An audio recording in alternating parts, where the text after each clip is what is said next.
Welcome, gentlemen. It is time for Practical Shooting After Dark. On deck tonight. Mr. Kim, say hello. Hello. Mr. Reed, say hello. What's up? Mr. Park, you can say hello as well. Hi. Hello. All right, that's it. So, the only person that people might not know is Jeremy, but you've been on a few times, Jeremy, so people should be getting to know you. First time on the podcast. This is your first time on the podcast? Yes, he's been on training group, but on the podcast. Oh, shit. My bad. So Jeremy Reed's new on the podcast. I getting confused because you've been in training group a couple times, or a few times, I think. Once. Bang. God damn. Joel's it's like slapping his face. You can't believe it. I have no memory of this. Like training group and podcast kind of blends together at this point for me. Sorry, Joel. Right. You're fine. Well, to plug training group, we did an interview with Jeremy talking about. I'll Take introduce it from the top. Jeremy's a grandmaster shooter guy. Would you say top? Would you give yourself top 10 single stack dude? Kind of around the. I was 6th this year, so I guess I've been top 10. So there you go. One of the best single stack shooters in the country, and one of the best builders as well, right? Yeah. And he's also quite good with a limited gun. His guns could maybe be described as jewelry that shoots. Oh, you make barbecue guns, Jeremy. I'll just be real. I would get a little offended by calling my guns barbecue guns. Like they're not like all engraved and stuff like that. So like I build them. They're purpose built to be shot, but they are quite expensive. So I'm not trying to disparage your work, sir. I'm just saying you built very nice guns. And I would feel uncomfortable taking one and beating the hell out of it just because it seems a bit mean to ruin such a nice gun. Oh, I don't have any problem with it. I beat the crap out of my own gun, so that's okay. Okay. All right. Well, you guys know the rules. You come on here with a topic, something to talk about, something that pisses you off, something to show and tell. Anything like that is fine. And I think we should start with Mr. Kim. Yes. What do you got? So I've been reading this new book, Ben's new book. It just came out. Joel's in on that too. Yes, with Joel. Joel has great information on it too. I really liked how his preparation part. I really enjoyed reading that part. One part, like out of this book, one thing I really enjoyed reading it is the section 181, tracking scores. So that's been something that I didn't really understand. Of course, because the technology really spoiled me, I was using this app that tracks people's score. However, the issue is some matches are updated almost lifetime.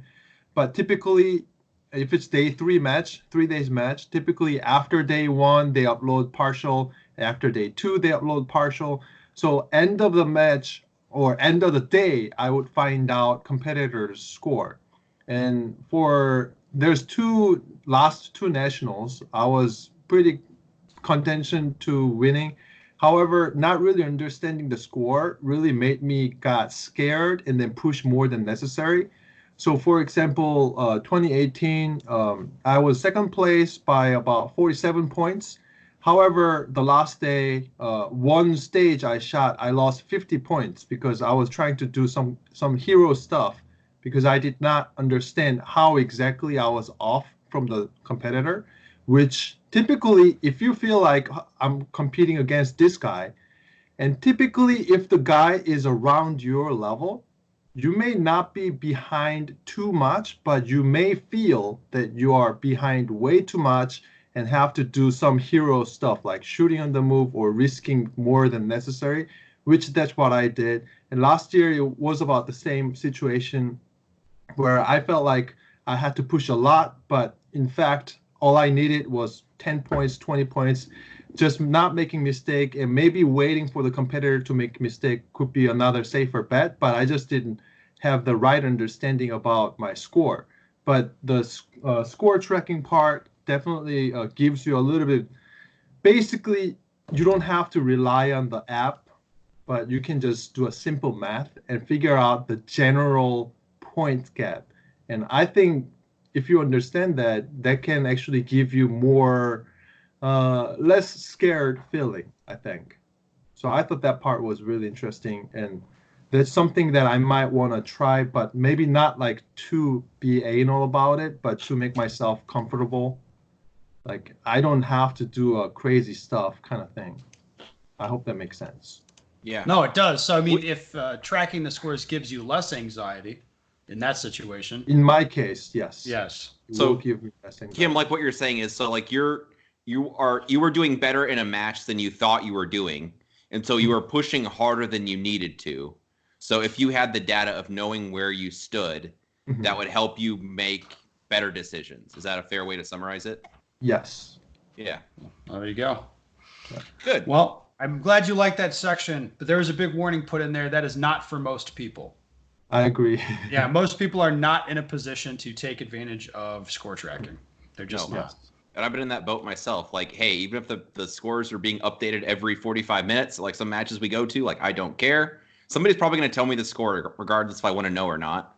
But for some people, it's like, hey, just shoot the targets and let things shake out how they do. But yeah, you're right. For somebody like at Kim's level, that's awesome to know that information too. Well, that's the sort of stuff that if you're a super squad level guy, and I don't know if that applies to anybody on this podcast, but if you're a super squad level dude and you want to win a nationals, that'd be the sort of thing you'd need to understand. Once again, don't know if that applies to anybody here. All right, who wants to go next? I'll go. I'll tag on. So I had a couple of topics, but that Pick kind one, of man. You got to save them up. This Bleed one's 'em out. less spicy, but it tags on to what Juanchik was just talking about. Yeah, as far as like tracking scores and stuff, there's few people that makes sense for.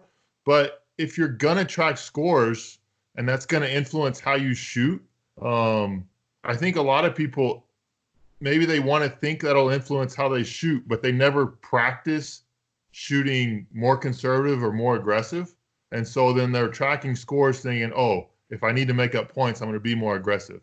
Or if I'm leading by so much, then I'm going to be conservative. But if you never actually practice that in practice, then it does you absolutely no good. Like if you only have one speed, then tracking scores is kind of pointless. I agree with you 1,000%, sir. So I've been messing a lot in my practice this year, in having days where I'm really rotating a little bit more between just going all out. I don't care if I have misses. I just want to push the speed, whatever that means. And then having days where I really just want to drive nothing but A's and have perfect fundamentals, and trying to gain a little bit more speed control. It's something I've definitely missed in the past is I kind of would go to a match and I would have one gear, and it was either that gear worked or I was in big time trouble. And I think the top level guys, the guys that are winning in this sport, they can control their speed so much more that maybe there's a stage that they feel real comfortable on and they want to go after it. Maybe I think you go to almost any match, there's going to be some stage where you're like, okay, I just want to survive this stage. Well, if you don't have that gear of being able to throttle down and just hit the middle of the target and be fine with that, then you have a tough time doing that in big matches when the pressure's on. Just to add a little more to that, one thing that might be interesting for people to go do or try is to pick a classifier or pick like a standard drill like Accelerator or El Presidente or something. Just pick it and shoot it a few different ways. Like try to literally shoot all A's on it.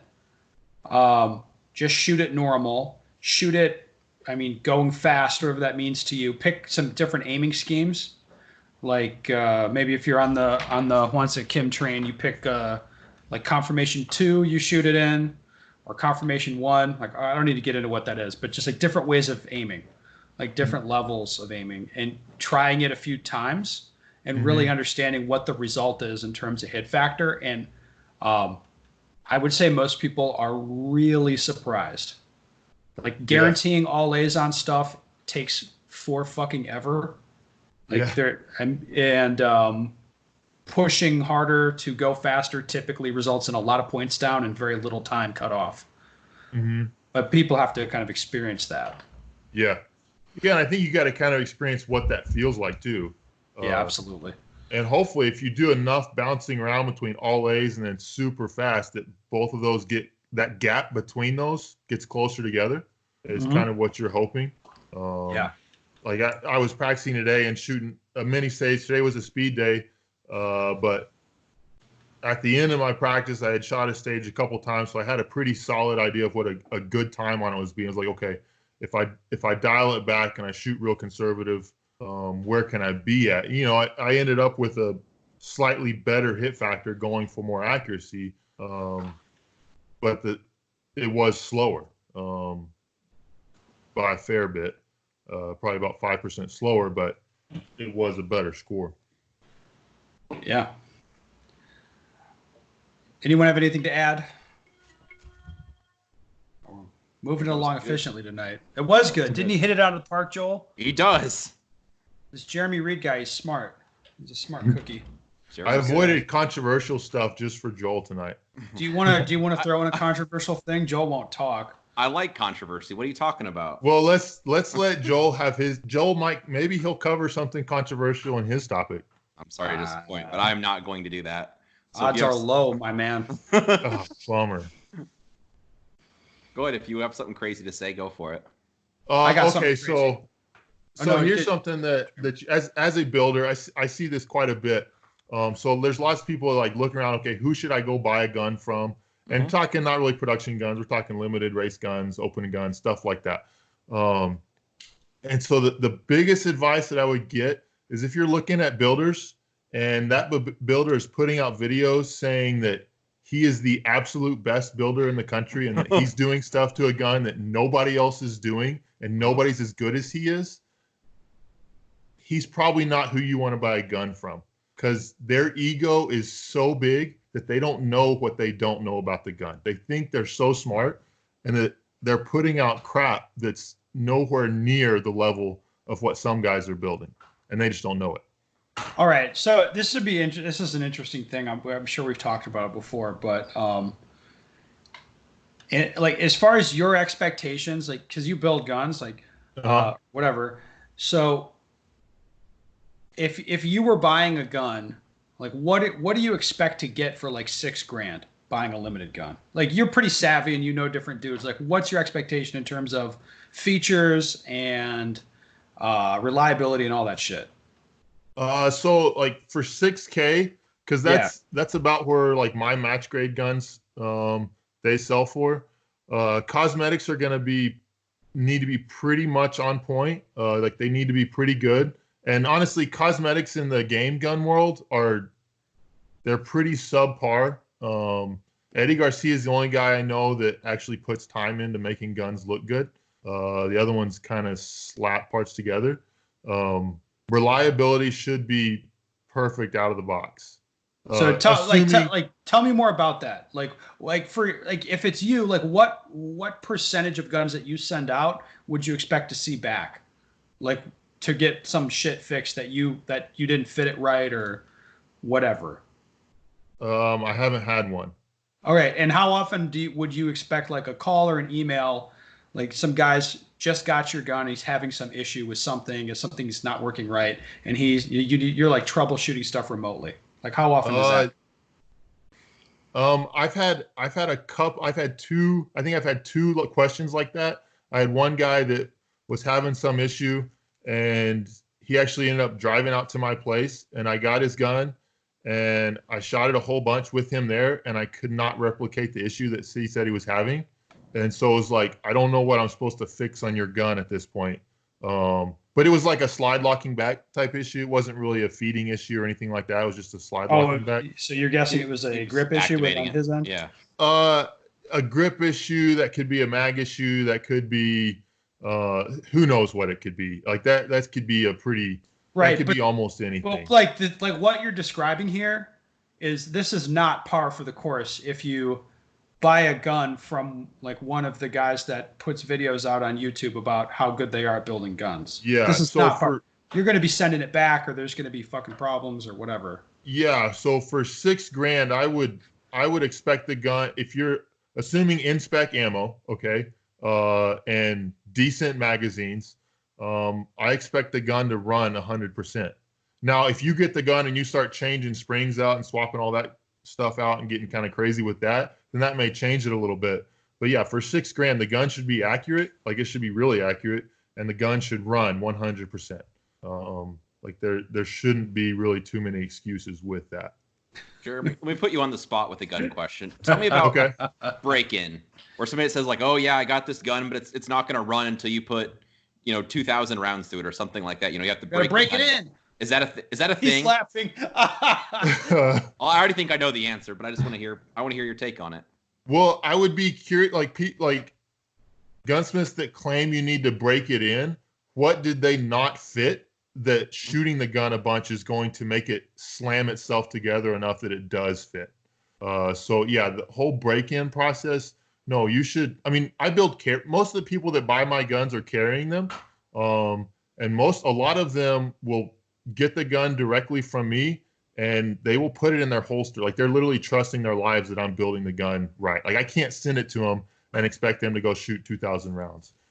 So it's got to work. I just had a customer, I built a 38 Super for a guy, and he literally he unboxed it in a live video, and he built a zip line in his backyard, and live he pulls out of the deal. He gets on this zip line and starts shooting targets with it like one-handed. So you and then shot some sell guns to insane people. Oh, this guy was a little crazy. And then he was shooting targets 300 yards with the pistol, and he actually hit it, I was like, ooh, thank goodness. Looks like my stuff's accurate, so that was cool. But yeah, the whole break-in thing, if it's a custom gun, then that's man, I kind of expect that to happen at the factory or at the guy building the gun. Oh man, you're talking sense. Talking crazy. I like it. All right, should we talk about a gun that I got that's not custom, but does not require break-in? I don't think. Is it $6,000? Is it what? $6,000? I don't.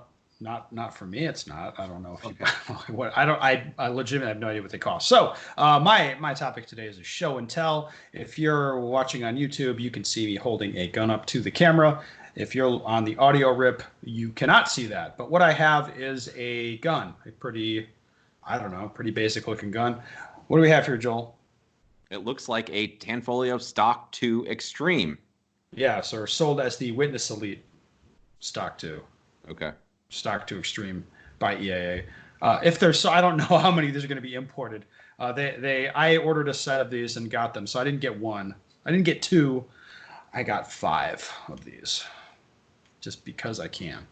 But anyway, this is the new Stock 2 Extreme. So you guys might know that I've never had a Stock 2 Extreme before. This is my first set of these, and the reason is I was shooting the cheaper guns just to make a point that the cheaper guns are okay. I was curious about these, and Tanfoglio does a pretty good job of changing updating their pistols every year. So it's like every year it's kind of a different set of pistols, or like they change the features. So this year the Stock 2 Extremes are blued. So I don't know if it's bluing. I don't know what the finish is, but the gun's finished black, and they've got a different grips on it that have like an X on them because it's extreme. So that's what we got. So I've tested a few of these, and I have to say it feels like a step up from from last year's guns. I don't know what changes they made, but the guys, the younger generation has taken over at Tanfoglio now, and they're building guns. They're sending me gear to test, which I'll be talking about it on later episodes. I'm sure some of the specific parts that are coming, but the new guns are, they're the same stock too, but in shooting them, I really like them. I like there's different triggers on them. There's Titan hammers in them. I like the sights that come on them. I like a lot about the gun. So not it's a Shadow 2 killer. What's that? It's the Shadow 2 killer. No, it's not the Shadow 2 killer. It's really not. It's those guns are a little bit more expensive, right, Ben? I think these are. I don't know what the list price. I can check, and you audio rip listeners can go ahead and be pissed that. Yep, you're going to hear some clicky clacking because now we've asked me to check. But these are more money. It's not a Shadow 2 killer, so I'll shoot you guys straight because you know I like to do that. If you have a Shadow 2 and you like it, there would be no reason for you to buy this. I like the one thing I do like about the stock 2s is the frame is a little bit different shape, and I find that it's a little bit more comfortable for me. It's a little easier reach, and I know a lot of people kind of feel the same way. But if you have a Shadow 2 and you like it, there's no reason to buy this. If you have stock 2s and like them and want to buy a new stock 2, then this would be something to look at. Okay, so these are listed on EAA's website, so that's eaacorp.com, but they have no suggested retail price listed next to them. So I don't know what these are going to sell for when they get them, but they are listed. I would guess 1,800 to maybe $2,000 would be the retail price on these, but that's just a guess. I don't know. And the other thing, I mean, Ben, you know more about Tanfoglios than I do, but every year it seems like they make the guns just a little bit better, where maybe there's just a little subtle tweak about a shape of something, or like I don't know quite what to put my finger on it sometimes, but I feel like the guns continue to improve. They do. Well, like I think 18 months ago they changed the recoil system, like something with how long the gun was, like the recoil stroke was in the gun. I forget which way they went with it, but like just shooting like a 2017 gun next to a 2018 gun, I'm like, whoa, this one feels a lot different. You know what I mean? Mm-hmm. Like there's like just the way this gun is fitted, it feels different than the older guns that I have, like in ways that are difficult to really nail down. Like the guide rod's different. A lot, like even the profile of the grips is different. The texture on the grips is different. The finish is different. I got one from 2014. Yeah. When I shot yours, I think it was 2017, 18 model. The finish was just way smoother. No sharp edges much. Yeah. So like this finish, again, I don't know what the chemical composition of it is, but this, like I got 2 extreme guns last year for limited, and those were also black. But this finish looks different to me. Like this one's been in and out of a holster for a week doing some pretty heavy dry fire, and there's no holster wear on it. But last year's guns. What's that? Yeah, it's not blue. It's definitely not blue. So it's probably a DLC type finish. Yeah, I don't know, but there's no holster wear on this thing yet, which is, for how much I've been dry firing it, that's a little strange. Yeah, it's definitely some sort of hard coat finish then. Yeah, so like I'm saying, like they're making small subtle tweaks to the guns, talking to the younger Tanfoglios, guys about my age that are now kind of changing the line of the guns. Like that's been pretty productive. And there's like, I'm happy I get a box of like, hey, like try this hammer. And again, I'll talk through some of the parts I get later, but yeah, I like that they're improving the guns. And I have to say, these are definitely the most mechanically accurate Tanfoglios that I've shot. And it's by a noticeable margin. So I'm happy with them. They're promising guns. And I'm happy that they're pushing that stuff forward. Yeah, that's cool that a gun company's putting effort into making better guns for the sport. Well, I like that, and I like that Tanfoglio is relatively small, so they're pretty nimble. I think it takes like 2 years for a new CZ to come out, but I mean, they can whip up guns pretty quick at Tanfoglio. So yeah, just because it's smaller. Okay, well, Joel, what do you got? I'm going to talk about alternating between live fire and dry fire on the range. So I get like people go to the range, you got ammo, you want to shoot. I would suggest to you that there's a lot of things going on that you don't realize are going on because you've got this gun going off in front of your face and all this noise and recoil and all that stuff. So like an easy example, tonight I had a class tonight and the main core, like the focus is target transitions. And I make everybody like, okay, you know, you can put a mag in your gun so it's got the right weight. You can even chamber it, I don't care. But just draw the gun and point the gun at the targets and just watch how the sights track, read how the person's moving the gun, or if they're muscling it, or if it's stopping too short, too far. You know, they're not transitioning it to a precise spot. And then, like, when they put in ammo, then they start shooting, like, hey, guess what? The same things they were doing in dry fire, they're doing with ammo. So a couple of people like, hey, you know, this is you're muscling the gun too far. You're not being precise. You're always chopping the gun short, whatever. like, okay, let's try it with dry fire. You move the gun around. It's like, hey, guess what? Where are those sights? What did you see with the sights that time? He's like, oh, every time I swing past the target, I'm like, yeah. I'm like, hey, guess what? We look at the target, like, look where the bullets are trending. Like, oh, they're going too far on the target. So it's just sometimes it's a waste of, I would say, your money to even shoot ammo. That it's a good idea to even like me training, I'll load the gun up and I'll like do it dry. Then I'll already have the gun hot anyway, so I'll just hit the button on my timer. I'll do like a live run. I'll shoot it, maybe shoot it once or twice. Like, okay, now I'll do it dry again. And I think it's really good for picking out, like precisely, and that could be more like position entry and exit, like all kinds of things. But you pick a lot more out when you don't have ammo going off in the gun and all that noise and recoil and all that crap to distract you. So just to be clear, it both is a training extender, money saver, and most importantly, a useful diagnostic tool. Absolutely. I think there are things that you can't see in the live fire. Once you start shooting, sometimes, unless you do it in dry fire, you will not be able to see stuff, especially target transition, I think. Yeah. Sorry, Jeremy, what were we going to say? So do you feel like this is more that they're not doing enough dry fire practice outside, so then they're coming to the range and they're unprepared? Correct. Or so they're going to the range and maybe they would be better off spending more time dry firing before they go to the range? Especially like the group I had tonight, I think maybe one or two of them dry fire. The rest of them, they don't really. They're just like, oh, let's say money's not an issue, and you just go to the range like, hey, I just want to shoot. So I don't want to go run around in my basement. I'd rather go to the range and shoot live ammo. And for really the purpose of getting better, you are missing the boat. Even if you have ammo, like you have all the ammo in the world, money's not an object, you will still learn things like positively in dry fire that you couldn't learn otherwise. Yeah. So I think it's super important. Like Kim said, transitions are one that comes to mind that I think is extremely important. But even like, it could be pulling off targets early. Whatever, your vision, there's a lot of things you can work on that you don't need ammo for. And for me, there was issue years back when I was doing a lot of dry fire heavy.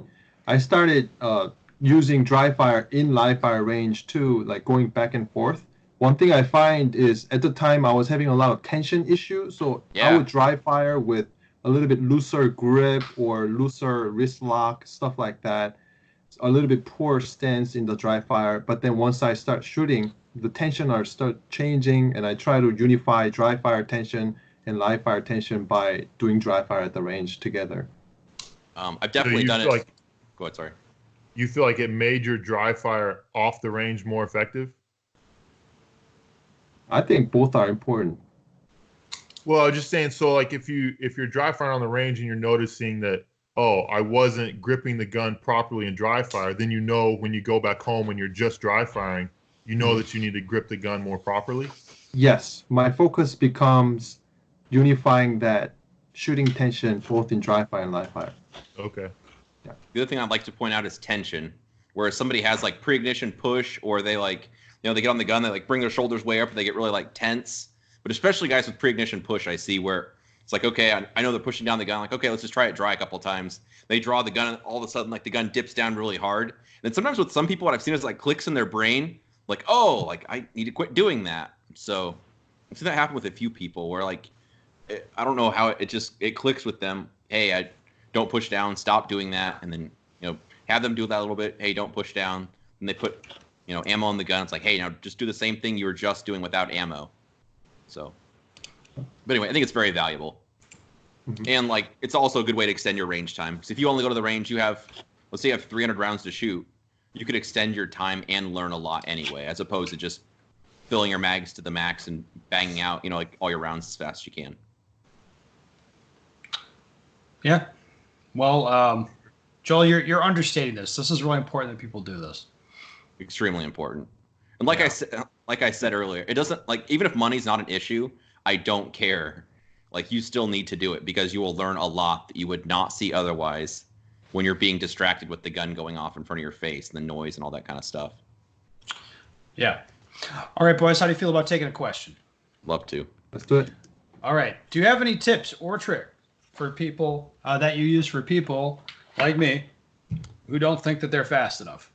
If I keep my head together, I can generally cruise to win club matches. However, Many times, if I see another good shooter that I feel like I need to beat, I feel like I need to dial up the speed and it becomes a complete shit show. I know consciously that speed is not my problem. My problem is visual discipline. But whenever the beat goes off, red line. If you have suggestions about how to control it, I'd appreciate the insight. Well, this seems like something right up our alley, Joel. It indeed is. So what do you say, Joel? Well, it just so happens I've had that feeling for years of not being fast enough. It's because you're so slow. But yeah, and if you give me a time, if you give no, me you're not. You shoot fast as shit. Quite I know. honestly. I'm joking. Yes, I am. Yeah, Speed is not an issue for me, but I always want to be faster. Like, hey, it could always be better. It could always be better. And then I shoot next to Ben, especially when I came out to train with you and Gaston. I'm like, we're doing a drill with I was like 8 or 10 shots, like a transition type of drill, just stand and shoot. So I do it. I give Ben a time. I'm like, what's your time? I'm like, oh, like Ben's. I'm not saying I'm beating Ben, but Ben's not that far off me. Like, oh, this is a national champion guy. I'm like, I'm kind of hanging with Ben right now on this specific drill on that day. So having things like that, like proving to myself, hey, I'm actually pretty fast, I guess. All right. So this guy says consciously he knows he's fast enough. Mm-hmm. So I would say you indoctrinate yourself, to tie into the book a bit, where you just you have to believe it in your gut, in your heart, and know that you are. And I think you get that experience from training and putting yourself in those situations time and time again, where I go up against fast guys and it turns out like, hey, I guess I'm actually pretty fast. And I get to the point that I believe it, that it doesn't really matter what anybody else says, what I hear, what feedback I get from somebody else. Like, yeah, like I'm pretty fast. Like I just accept it to be a fact. Yeah. You guys have anything to add to that, either of you? Yeah, I think people should think two different things. So people should actually think about the speed itself, so how fast you can move your body parts, stuff like that, and also the efficiency part. Efficiency is really huge part of our sport. So even if you are like faster than Usain Bolt, or you have like super muscular body, then you can swing the gun around faster than whoever the best shooter in the world. Okay. That doesn't mean you're going to have the fastest time on the stage. So common examples will be like if you have to go to one spot and there's a barricade in between and the target should come out of the barricade, but you may be actually stepping further than necessary. The target comes way out of the barricade and you're going 2 steps further than the other shooter, whereas other shooter is just stopping as soon as the target comes out, like C zone and A zone comes out, and shoot immediately. Basically, the other shooter is moving shorter steps and also shooting sooner because you don't have to wait until you're finally stopped. Kind of situation is one thing. And like draw is a huge thing. Like people don't only work on the speed part. They would set up the part time at 0.7 seconds, and then they will whip out the gun in dry fire, and the gun comes up on your eye line. They think they made it 0.7 second draw. And then they go to live fire.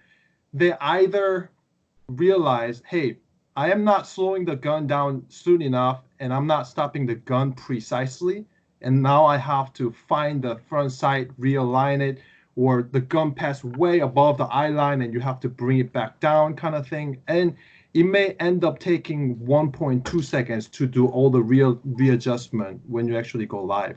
The real situation is, even if you are not super fast whipping the gun out, if you can just stop the gun precisely every single time in the draw, or target transition is another huge case. If you can be precise every single time, you can stop it perfect, then you don't even have to do like a front sight focus and check the alignment or readjust your gun, anything like that. By making things precise, you can definitely make things more efficient. In that case, if you can do a slow speed draw, but if you don't have to confirm as much and end up shooting 1 second, you're going to end up having the faster time. So a lot of people should think really in terms of time and efficiency as well, rather than the mere speed of your body parts moving spot to spot. All right, I have one thing to add, unless Jeremy, you got something. The only thing I would add, I don't know if this answers the guy's question, but when the timer goes off, you cannot trust what you feel is fast or slow. Perception of time. Yeah, your perception of time once the buzzer goes off is completely like it's just gone. For lack of a better word. Yeah. And so once the timer goes off, don't like if you feel fast or feel slow, ignore that and just try to shoot your sights or whatever your aiming system is. Just try to do that well. And usually you'll end up with a pretty good time by doing that. Trying to rush or slow down or anything like that usually doesn't end in a better score. Yeah. So one thing I would that'll speak more directly to the question that this guy has. If you're seeing another shooter and that kind of like that guy stresses you out or whatever, what you can do is kind of go in depth. Like shooters that are at that level that, you know, you like, oh, I feel like threatened by this, whatever. Just take a look at like points times hits on different matches where you're shooting against these guys. Like whatever, you know, the people that you're shooting against normally, you kind of get to know them as a shooter, what their times look like, and watch a lot of video of them shooting. If you don't have any video, just take some at the next match, and just you can just watch other guys shoot that are at the level that it challenges you to beat them, and just get used to watching that and not giving a shit. And you don't watch that and you're like, oh, like I'm intimidated by this. You just watch it and you just over and over again just kind of take it in. And to where that becomes normal to you, where if you see that in person, you see that live, you're like, yeah, whatever. Like, I don't give a shit. I did that a lot early, like starting out early on, watching a lot of like the old, you know, Super Squad DVDs. I just like watch it over and over again. And it was just kind of like just seeing like, hey, this is how the game is played. This is what it looks like when guys are good at this, kind of normalizing it for myself. And I think that was pretty helpful. Another thing, I think you guys both kind of hit on, a couple of you guys did, but visualization is also really powerful. So if you watch some dude just knock it out of the park, before you're getting ready to like tee off and go attack it, visualizing being in control, you know, whatever your cue is, where it's like seeing your sights lift or whatever you have to tell yourself, but visualize like behaving the way you want to behave in that stage and thinking about it over and over and thinking about being in control and not going crazy. Yeah. Is also a very good tool to use. Like even me myself, when I see something like a little hosey array where I'm like, hey man, I could shred this so hard. No. Instead, I'm going to think about transitioning the gun, you know, cleanly and just pressing the trigger straight back or whatever you have to tell yourself. And then like when I tell myself on something I can just shred hard, like, no, just stay in control. Don't push for everything you've got. Then like what Jeremy was saying, my perception of time is so skewed that when I watch that on video, it's like, oh, I was actually hammering those targets hard. And everyone else watching was like, man, you hit that out of the park. But then me personally behind the gun, I'm like, man, I controlled the gun so well. I was in control of everything happening. I was shooting all these A's.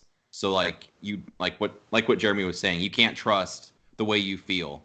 So you program yourself to behave the way you want to behave, which would be programming yourself to stay in control and whatever thing you need to tell yourself, whether it's program yourself to like hammer down, go fast, put down a fast time, absorb the mics or whatever.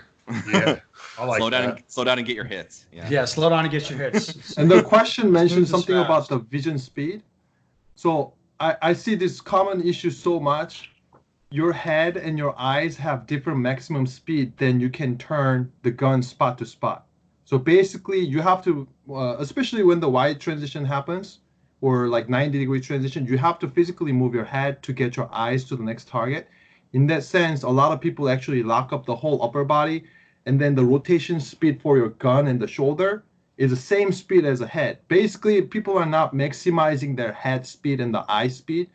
It's all locked up. The shoulder tension could be one of the reasons, and if you shrug your shoulder up, traps will tense up, then you cannot turn your head very agile and freely. So just ease that tension up and move your head at maximum speed. So there's a term widely known, vision leading the transition. That is the result of moving your head at maximum speed.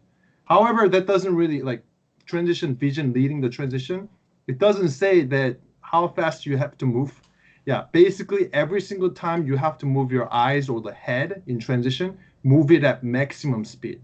It's way faster body part than trying to rotate your shoulders with the gun away from your body. That speed is way slower than you can turn your head side to side, target to target at maximum speed. So you gotta separate those two different speed: gun rotation speed, head or vision rotation speed. Okay. All right. If I don't think anybody has anything else to add, but well, guys, I want to know if I wanted to order a pistol from Jeremy, how would I get a hold of him? you can't order one from him because you won't pay that much for a pistol. Well, I'm too cheap. I'm too cheap. But if somebody wanted to look into his guns, Jeremy, how would they reach you or how would they find you? Easiest way is just email reidpistolsmithing@gmail.com. It's REID. Correct. And you're on Instagram and Facebook. Yeah, Reid Pistolsmithing. Find it on Instagram and Facebook as well. At least if they want to look at some pictures. You're what, 2 years out right now? Into 2021. Actually, I'm not super far out. Not super far out to me, man. I need instant gratification. Like, no. I send you money and you send me a gun. What do like you 2 have weeks for later. me right now? Well, I did have a spec gun, but it's sold today. I just posted pictures and it's So sold. you have nothing. You're like, oh, But I I've got have a dick for you to suck on. Is what I've got. I do have a 2011 Commander that should be available. I'm working on it now, so it will be available soon. Which is pretty. It's going to be a pretty baller gun. 9mm and 38 super gun. I think 2011s are kind of dumb. Do you have like any Glocks or anything like that? I don't have anything that high level. Well, even if you're too cheap to buy one of Jeremy's guns, you should check him out on Instagram or Facebook because his guns are seriously gorgeous. I'm not saying that even because we're friends, but they are, like, he puts a lot of attention to detail. Well, dude, I wasn't knocking you down when I called it a barbecue gun. Like they're gorgeous. No, like I have one of this limited edition Shadow 2s, like the Maria Kashina. Uh-huh. Like that's totally a barbecue gun. Like why would I shoot that? Yeah. No, I get that. I mean, there are lots of people that buy my guns and they sit in a safe. That's what I would do with it. I build them to be shot, so I hope that people shoot them and carry them and use them. And my philosophy on that a little bit is like yeah, the guns look good like when they're new. I mean, at least I hope they do. But like a gun that's got like 50, 60,000 rounds on it, like the wear and stuff on it is way cooler than anything I can put on a gun. So like I think the more you use them, they just get cooler. In my opinion. Well, and the cool part is you actually can shoot very, very well at a high level, so that makes you get more accurate input about what features should go into your guns. So I like it's that definitely part influenced how I build my guns for sure. Yeah, I very much like your attitude. I can tell you that. Anyway, I'm up against the clock here, guys, so we got to leave it here. Listeners, if you have a question you want the answer to, go to benstegger.com. Send me your question via email. Please don't send it via Instagram, Facebook Messenger, text, like pretty much no other mechanism other than email. That's just for me, so I can, so you can find track your it. question. Yeah, it's like if I have them coming in 40 different ways, then I pretty much just kind of lose track of a lot of that because, that's what I like to do. So anyway, if you had a question, go to benstegger.com. Send me your question, and we will definitely talk about it. So thank you, gentlemen, all for coming on. I do really appreciate it. Especially you, Jeremy. Absolutely. Anytime. Yeah. Well,